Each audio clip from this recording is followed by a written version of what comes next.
Assalamualaikum warahmatullahi wabarakatuh. Saya Jayu Rahmawati, NIM 401200179 akan melanjutkan presentasi dari DHR Astiana Putri. Selanjutnya yaitu perbedaan tafsir dan takwil. Dari beberapa pendapat ulama, dapat disimpulkan bahwa perbedaan tafsir dan takwil yaitu: yang pertama, tafsir itu lebih umum dari takwil karena dipakai dalam kitab Allah dan lainnya, sedangkan takwil itu lebih banyak digunakan dalam kitab Allah. Yang kedua, tafsir pada umumnya digunakan pada lafaz dan mufrodat atau kosakata, sedangkan takwil pada umumnya digunakan untuk menunjukkan makna dan kalimat. Yang ketiga, takwil diartikan juga sebagai memalingkan makna suatu lafaz dari makna yang kuat ar-rajih ke makna yang kurang kuat al-marjuh karena disertai dalil yang menunjukkan demikian. Sedangkan tafsir menjelaskan makna suatu ayat berdasarkan makna yang kuat. Yang keempat, para ulama ada juga yang berpendapat bahwa tafsir adalah penjelasan yang berdasarkan riwayah dan takwil berdasarkan dirayah. Yang kelima, tafsir menjelaskan secara detail, sedangkan takwil hanya menjelaskan secara global tentang apa yang dimaksud dengan ayat itu. Selanjutnya, contoh tafsir dalam surat Al-Hajj ayat 30. Wa akhilat lakumulan amu ilama yata'alaikum fajta nibur rijsa minal awshani wajtanibu qaula juri. Artinya, dan telah dihalalkan bagi kamu semua binatang ternak terkecuali yang diterangkan kepadamu keharamannya, maka jauhilah olehmu berhala yang najis itu dan jauhilah perkataan yang dusta. Contoh takwil dalam surat Al-Fat ayat 10. Dulahi fauqa aidihim. Artinya, tangan kekuasaan Allah di atas tangan kekuasaan mereka. Selanjutnya, tentang kitab tafsir beserta karakteristiknya. Yang pertama, kitab tafsir Jalalain. Adapun pengarang kitab tafsir Jalalain ada dua orang, yaitu Jalaluddin Al-Mahali dan Jalaluddin Al-Suyuti. Karakteristik penulisan, metode dan corak penafsiran. Meskipun surat tafsir ini dibuat oleh dua orang, metode penafsiran yang digunakannya sama, yakni tahlili dengan corak bil ra'yi, karena apa yang dilakukan oleh Jalaluddin Al-Mahali diikuti oleh As-Suyuti.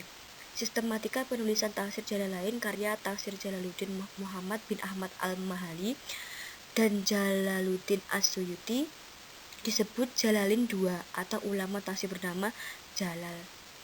Kitab tafsir terdiri dari dua jilid. Jilid pertama yang memuat mukadimah dan tafsir surat Al-Baqarah hingga surat Al-Isra merupakan karya Jalaluddin Al-Mahali. Jilid kedua memuat tafsir surat Al-Kahfi hingga akhir surat An-Nas, ditulis Jalaluddin As-Suyuti. Surat Al-Fatihah yang diletakkan sesudah surat An-Nas dan tatimah atau penutup, kecuali bagian penutup. As-Suyuti menyelesaikan konsep tafsirnya selama 40 hari sejak awal Ramadan 870. Penyelesaian seutuhnya terlaksanakan setahun kemudian. Yang kedua, kitab tafsir Al-Quran Al-Azim. Nama lengkap Ibnu Katsir adalah Imaduddin Ismail bin Umar Ibnu Katsir Al-Quraisy Al-Dimashqi. Ia biasa dipanggil dengan sebutan Abu Fida. Langkah-langkah dalam penafsirannya secara garis besar ada 3. Pertama, menyebutkan ayat yang mudah dan ringkas. Jika memungkinkan, ia menjelaskan ayat tersebut dengan ayat lain, kemudian memperbandingkannya hingga makna dan maksudnya jelas.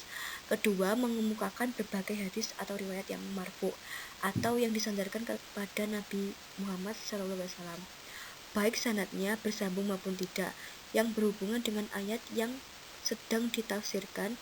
Ia pun sering menjelaskan antara hadis atau riwayat yang dapat dijadikan argumentasi atau hujah dan yang tidak, tanpa mengabaikan pendapat para sahabat, tabi'in, dan para ulama salaf.